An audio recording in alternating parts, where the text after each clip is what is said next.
Good morning students, मैं ममता सिंह, आप लोग की हिंदी टीचर। और आज हम लोग हिंदी व्याकरण में चैप्टर 5 पढ़ेंगे, क्लास 6 का। आइए देखिए व्हाइट बोर्ड की ओर। संधि पढ़ना है हम लोग को। संधि किसे कहते हैं? दो वर्णों के आपस में मिलने से वर्णों का बदला हुआ जो रूप हमें प्राप्त होता है उसे हम संधि कहते हैं। संधि के कितने भेद होते हैं? तो संधि के 3 भेद होते हैं। पहला होता है स्वर संधि, दूसरा होता है व्यंजन संधि और तीसरा होता है विसर्ग संधि। स्वर संधि के भी 5 रूप होते हैं। पहला होता है दीर्घ संधि, दूसरा होता है गुण संधि, तीसरा होता है वृद्धि संधि, चौथा होता है यण्ण संधि और पांचवा होता है अयादि संधि। स्वर संधि के बारे में पहले हम लोग जानेंगे। स्वर संधि किसे कहते हैं? जिसमें स्वर 11 होते हैं। इन 11 स्वर का आपस में जब मेल होता है तो स्वर का ही निर्माण करता है। स्वर में सिर्फ स्वर का ही निर्माण होता है, व्यंजन का नहीं है। स्वर में स्वर का मेल होगा, चाहे वो किसी के भी साथ में हो, तो वो स्वर का मेल करके स्वर ही बनाएगा। और जो मेल होने के बाद जो नए शब्द बनेंगे उसे हम स्वर संधि कहते हैं। पहला देखेंगे दीर्घ संधि के बारे में हम लोग इस तरफ। दीर्घ संधि में ह स्वर और दीर्घ स्वर दोनों का मेल होता है, तब दीर्घ संधि का निर्माण होता है। दीर्घ में हमेशा जो शब्द होते हैं, जो वर्ण होता है वो बड़ा हो जाता है, इसलिए उसको दीर्घ कहा जाता है। दीर्घ का मतलब ही होता है बड़ा होना। जब ह स्वर और दीर्घ स्वर दोनों मिलता है तो दीर्घ स्वर का ही निर्माण करता है। जैसे अ के साथ अ का मेल होगा तो आ का निर्माण होगा, अ के साथ आ का मेल होगा तो आ का ही निर्माण होगा। आ के साथ अ का मेल करेंगे तो आ का निर्माण करेगा, यानी दीर्घ हो जाएगा। इसी तरह आ और आ का मेल होगा तो आ का ही निर्माण होगा। इसको शब्द में देखेंगे। 10 यहाँ पे अ उच्चारण में हो रहा है और अ यहाँ पे लिखित है। संधि का जो मेल होता है प्रथम वर्ण के अंतिम वर्ण में, प्रथम शब्द के अंतिम वर्ण में और द्वितीय शब्द के प्रथम वर्ण का मेल होता है।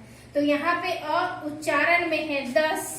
अ जो है इसके उच्चारण में है और अवतार में अ लिखित है।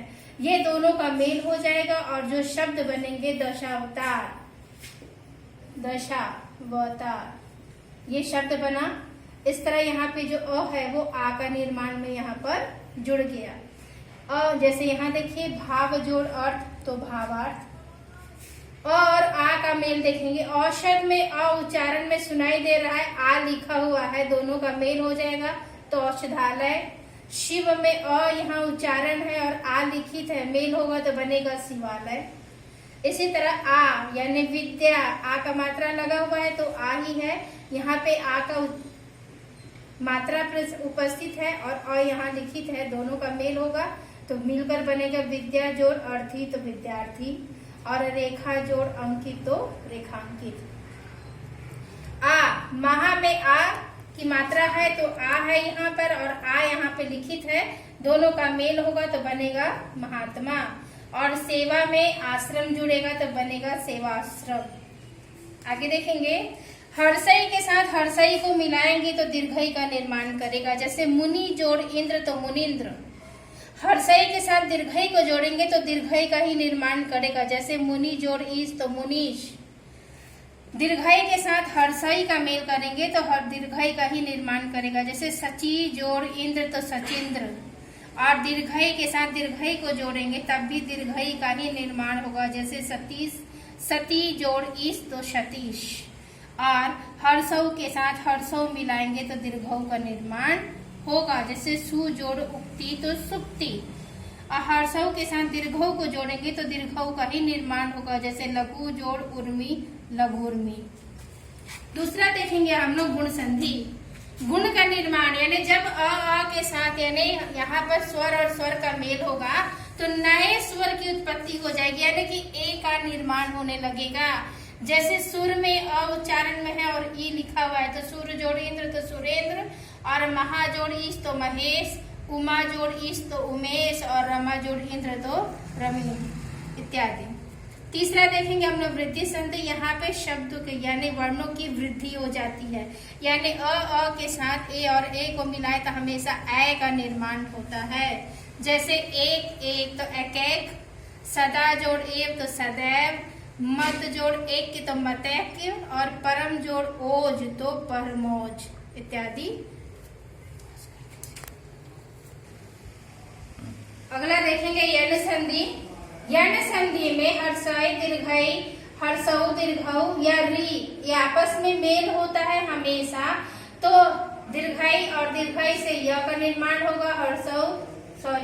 हर्षई और दीर्घई के निर्माण से य बन जाएगा, हर्षऊ और दीर्घऊ से व बन जाएगा, और जहाँ पे री का मेल हुआ वहाँ पे र का निर्माण हो जाएगा। जैसे अति जोड़ अंत तो अत्यंत, नदी जोड़ अर्पण तो नर्दयार्पण, अति जोड़ आचार तो अत्याचार, प्रति जोड़ उपकार तो प्रत्युपकार, सु जोड़ आगत तो स्वागत, और अनु जोड़ ऐशन तो अन्वेषण, और मात्र जोड़ आज्ञा तो मात्राज्ञा इत्यादि।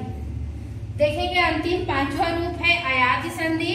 अयादि संधि में ए जैसे देखेंगे अयादि संधि में ए और ए, ओ और औ आपस में मिलते हैं तो ए की जगह पर अय बन जाता है, आय की जगह पे आय बन जाएगा, ओ के स्थान पे अव बन जाएगा, और औ के स्थान पे आव का निर्माण होगा।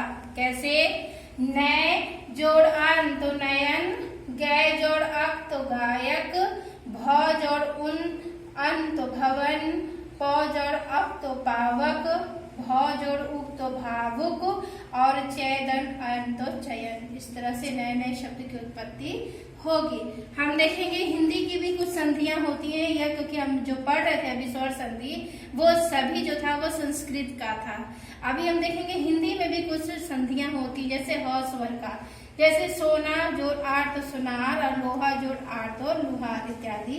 दीर्घ संधि में देखेंगे सप्ताह में एक जोड़ गया तो साप्ताहिक, यहाँ पे बढ़ गया, मात्रा लग गया यहाँ पर आ की मात्रा, और समाज जोड़ी तो सामाजिक। इस तरह से दोनों का मेल होकर दीर्घ संधि का निर्माण हो गया। यहाँ पर देखेंगे ह का लुप्त हो जाना, जैसे वह में ही जुड़ा तो वही हो गया, और इसमें ही जुड़ा तो इसी हो गया। इस तरह से ये चैप्टर आपका यहाँ समाप्त हो गया। व्यंजन और विसर्ग आपके पाठ में नहीं दिया हुआ है, वो अगली कक्षा में पढ़ना है, इसलिए आप लोग को ये नहीं बताया गया है। स्वर संधि ही केवल पढ़ना है, इसे पढ़िए और पीछे जो ऑब्जेक्टिव दिया है उसे स्वयं बनाइए। Thank you.